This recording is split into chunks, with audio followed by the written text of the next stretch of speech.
Hello, this is Inside the Press Box with Sunil Sunder Raj of the Everyday Fan Sports. I'm happy to be speaking today with NJIT women's basketball junior guard Kenna Squier. Kenna, thank you so much again for taking some time out to speak with me today about the upcoming 2021-22 regular season. Before we came on the air, super excited about this season and experienced roster. So thank you so much, Kenna. Thank you so much for having me. I'm so excited. Can you talk about, how everything's been progressing as far as, preparing for this season, with the team, said the players, your teammates, coaching staff. I just had to ask you right off the bat about that, Kenna. Yeah, it's amazing that we're all in the gym together this year. We have 17 girls on the roster, which as long as I've been here, we've never come close to that. So the gym has just been so full of energy, and everyone's working so hard in practice every day, and the environment has just been amazing. So the progress that we've made throughout the couple of years that I've been here is just incredible.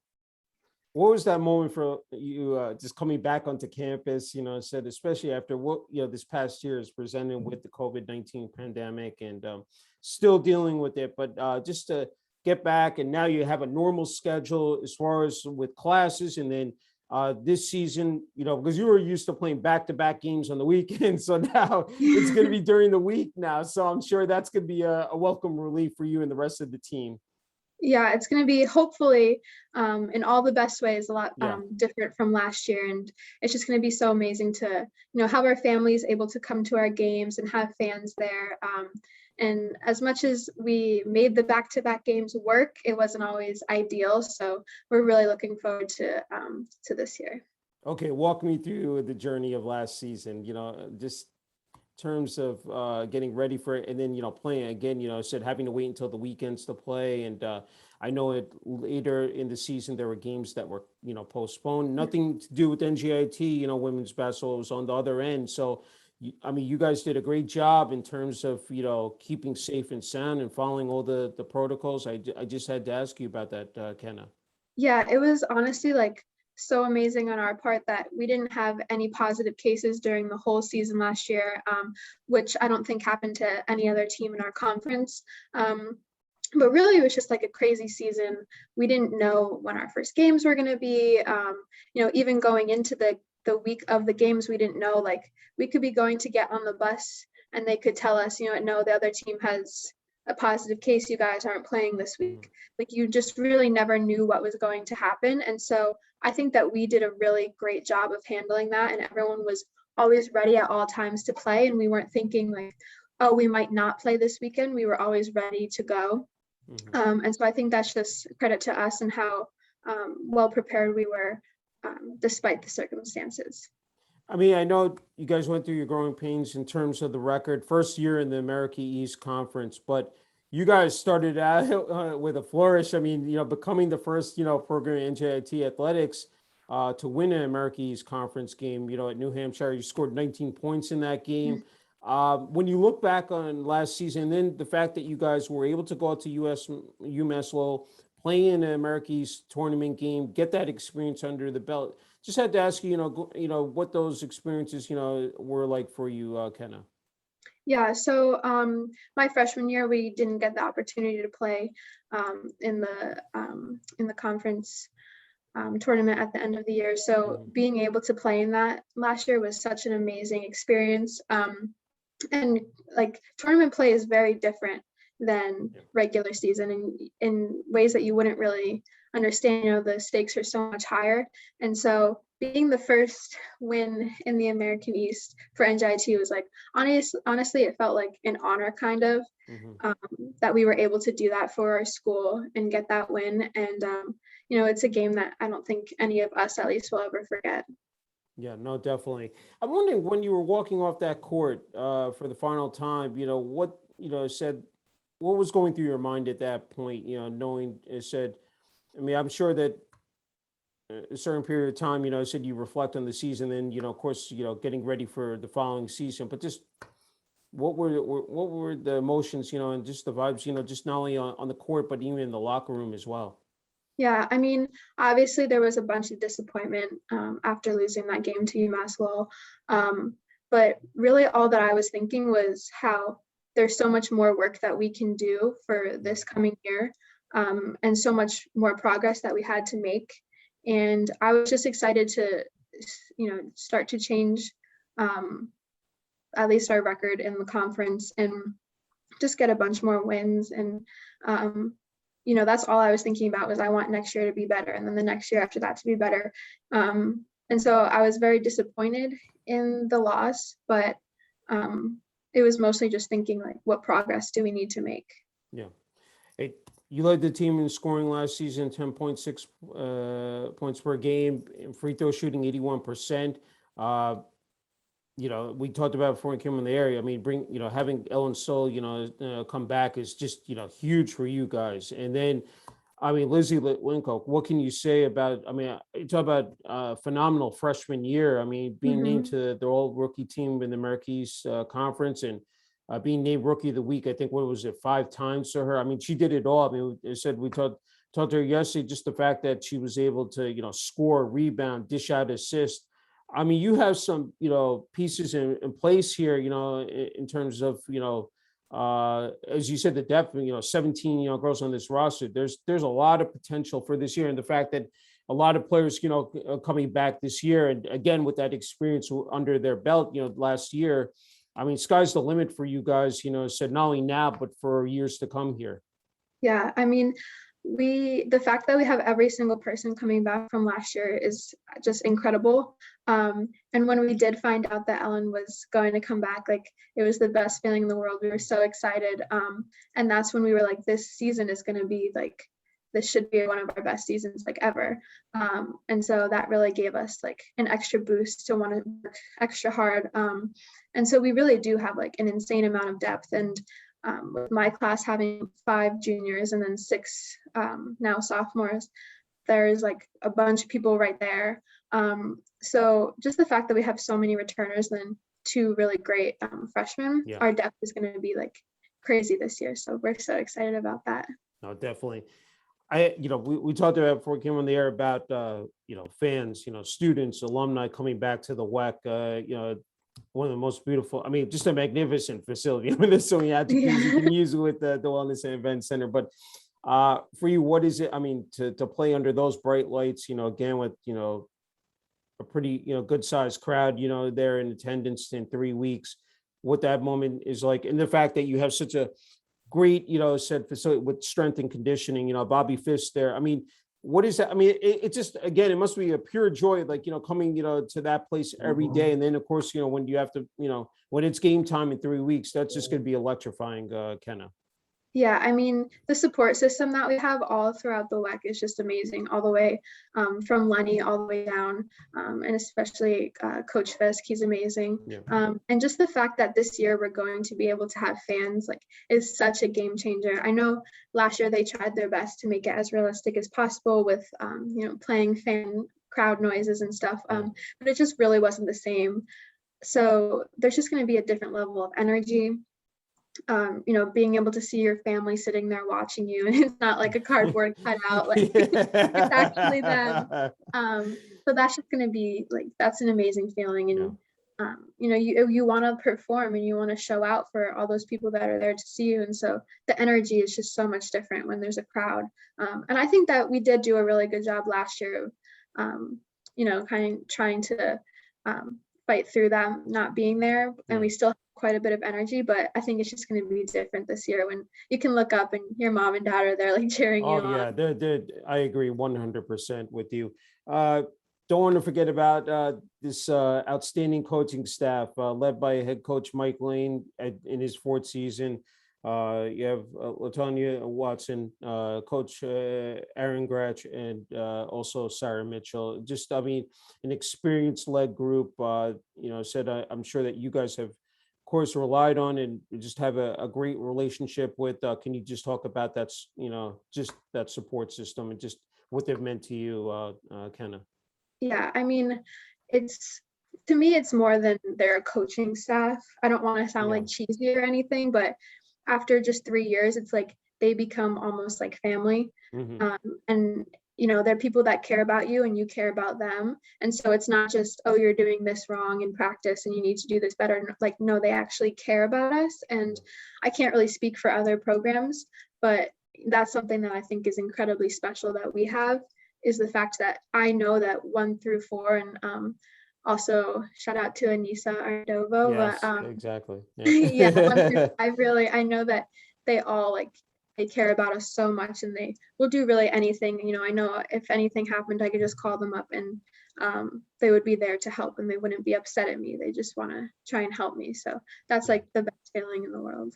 Yeah, I mean, I don't want to forget something I mentioned, yesterday talking to Lizzie, but also Stephanie Polari, said you mentioned Lenny Kaplan, Peg Heffernan, and of course President Dr. Joel Bloom. I mean, just you talk about just a solid, it said administration, athletics, working on the same page and level, and have been together for an extended period of time, which really benefits, I said, you guys. Yeah, I knew that it was going to be a special relationship, that all of the administration and staff and everything that we all have, when it was one of my first times here on campus, and Lenny was speaking to the athletes as a whole, and he said, I want every single freshman to come to my office, excuse me, and introduce themselves to me, every single one. And I thought to myself, like, that's a lot of athletes that he wants to come meet him. And we did. Everyone went and met him, and he knows every single person by name. Like, it's incredible how much these people really care about us as individual athletes. And I just think it's really incredible. I mean, now, as you said, entering your junior year, I'm wondering, I said that first time, as a freshman, walked onto this campus and you made that decision. Just, what goes through your mind, knowing, as I said, it's a couple of years later now. I mean, time is flying by so quickly, but just every year, how much it's gotten better for you. Can you just talk about that, Kenna? Yeah, I mean, I was obviously like a scared little freshman coming on. But you really adapt so quickly, especially here. And everyone here makes it so easy. All the girls were all so close, it's just really easy to adapt. And when I think about the fact that I'm a junior, it doesn't feel real to me, because I still think I'm a little freshman who has no idea what's going on. But no, I'm a junior. I don't, it just feels not real to think that almost 3 years has gone by already. And I guess that's kind of an attest to how amazing this place is and the program is, because it doesn't feel like I've been dragging it on or whatever. It's gone so fast. Time flies when you're having fun. So yeah. That's great. That's great. Just have a couple more left. Ken, thank you for the time. Ken, I wanted to actually switch back to the basketball side, because this schedule is not easy. It's not for the faint of heart. You guys are taking on, some major, programs here in the beginning. I mean, after Wagner, it's away at Marquette and Wisconsin. I mean, playing the Big East and Big Ten. But I think Coach Lane, he echoed it. Same thing with Lizzie, is that you guys are not backing down from this challenge. It's you want to play the best competition out there. You're, in addition, playing LIU, Central Connecticut State, FDU, St. Peter's, Rider, Lafayette, Monmouth, and St. Francis of Brooklyn. I mean, that's even before you get into the, I said the American East Conference opener on December 30th. So I wanted to ask you, just again, being able to, travel out of state, play these teams. I'm sure, putting, said NJIT women's basketball on the map already was, said beforehand, but, I said again, to just enhance it even further. Can you just talk about that? Yeah, I mean, obviously playing Wisconsin and Marquette might seem like this big scary thing, but honestly, I don't think we're afraid of them. They're obviously amazing programs and very, very talented people, but we're up for a challenge. And the only way that I think we're going to get better is by challenging ourselves and playing against this competition who's very, very, very good. So I think that's how we're going to get better. And we'll learn a lot about ourselves through that. And it'll kind of expose all the things that we need to get better at as a team, which is why I think it's very good that we're playing those teams early on in the season, so that we can learn what we need to get better at before the conference starts, by playing these amazing teams that are kind of going to show us those flaws. And again, like I said, we're not backing down from them. We're not afraid. And we're definitely up for the challenge. I think it's going to be a really great experience. Just talking about the Murky East Conference. I mean, Stony Brook won it last year, they believe, in the tournament, and now you guys open up with Stony Brook, followed by Maine, and then UMass Lowell. So, I mean, you're going to get right there. You're going to, see where you guys measure up. But, looking at how you guys performed even last year, you guys went toe to toe with a lot of these teams. There were close games, and they came down to the final couple of minutes, Kenna. Yeah, all of those teams that you mentioned, we played close games with, and like we were talking about before, we have everyone coming back. Yeah. I know that they can't say the same for their teams, and so I think we're in a really great position. And those are, I believe, top 3 maybe in the conference last year. And so, we're looking to be on top of the conference, and that means that one of them is going to get booted out of there. And so I'm excited to see who that happens to. But yeah, we're not afraid of them, and we're ready to give them some really good games and hopefully give them some L's as well. It's well said. Well, but I had to ask you, ask Lizzie this yesterday, putting on that NJIT Highlanders jersey, the number 4 jersey. You put it on now here, said for now, this give you 3rd year. What does that jersey number, and of course that jersey, mean to you every time, you take the court? Yeah. I mean, just the fact that it has New Jersey on it. I've lived in New Jersey my whole life, so I love that I can represent New Jersey by wearing that. And it also represents to me like the family that we have and all the time that we've put in and all the effort and the blood, sweat, and tears that we've put in. And every time that I put it on, honestly, I think like I don't want to let these people down. I want to make everyone here proud. And so that's something that I'm thinking every time that we step out on the floor, every time I put on that jersey, and that's something that's really important to me. So yeah. That's great. Okay, we know it's just not about athletics, it's academics, and NJIT is it's demanding. It's, the rigors, instead of being a student athlete, and, said, again, you've been able to just, again, do an exceptional job. I mean, they said a 2-time all academic, team honoree, science, technology, and society major. Can you just talk about that aspect? I mean, just being able to, again, handle that flawlessly. I mean, it's not easy, but you've been able to do a tremendous job at that. Can you talk about that, Kenna? Yeah, so I actually have made a major change. Okay. So yeah, Right. I am now an interior design major, which is very very nice. different from Okay. before. All right. And so it's not something you would typically think about when you think of NJIT Technology School. But I think that's what's so cool about it is that what we're doing is we're kind of combining technology with the design aspect, and so it's a lot of like 3D modeling, things like that. So it's time consuming things. And that with the basketball aspect, it does take up a lot of time. But it's 2 things that I absolutely love. I love the interior design program, and I love basketball. And when it's something that you love, it doesn't feel like, oh, I have to go do this. I have to go work on this project for 5 hours.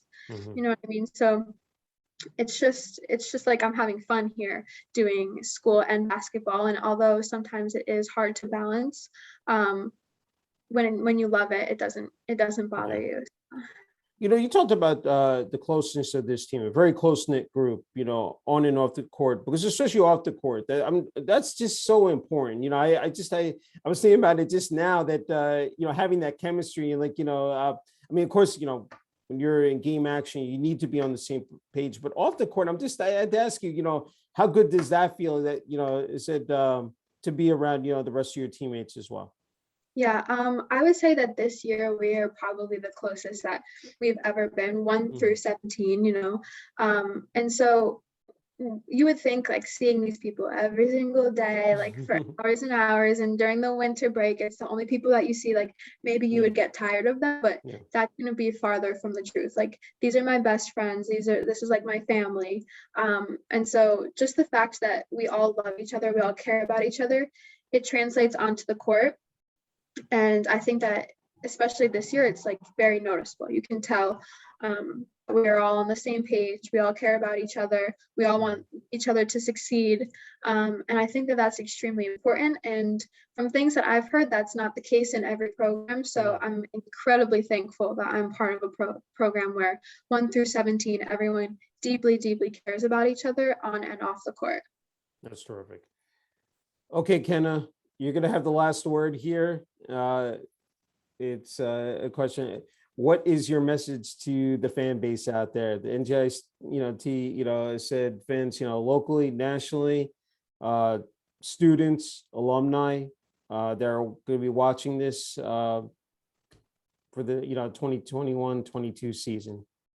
I would just say, like, your support means more than any of you probably even know. Like, just the fact that there's so many people out there that care about NJIT women's basketball just means so much to know. And I would also say, like, come out this year, come up to the games. Like, now that we have the opportunity, I don't think anyone should take anything for granted anymore. So come out and support, and we're looking forward to seeing everyone there and supporting us. So. That's great. It almost skipped my mind is the growth of women's basketball. I had to ask you about it. I think it's an important topic. We've seen it in the WNBA, and it just again popped into my head. I have these questions, but I thought it'd be great to ask you, that to see how much women's college basketball has grown, throughout the years, kind of. Yeah, I mean, especially I think in the past few years, and you can see it even outside of college basketball with the WNBA finals that just took place. It's something that's grown to the point where everyone's talking about it. I follow a ton of basketball pages on Instagram, and it's not like just women's basketball pages, it's basketball in general. And when I was kind of growing up, I didn't see so many women's basketball things on the internet, on social media. But now when I'm scrolling through, like, especially after these finals and after the tournament, March Madness tournament last year, like, women's basketball is on the map. Like, people are paying attention to it. People are putting respect on it. And I think that that's something that hasn't been the case in the past. And it's just so exciting to see that it's growing so much and people are taking a lot more interest in it. So I'm excited to see kind of where it moves forward in the future. Sounds good. Well said. All right, Ken, I can't thank you enough for the time. It's, again, really great to be back in touch with you. And, looking forward to covering, NJIT women's basketball for a second year in a row, especially in person, and wishing you and the rest of the team and coaching staff all the best in the 2021-22 season. Thank you so much. It was great talking to you. Thank you.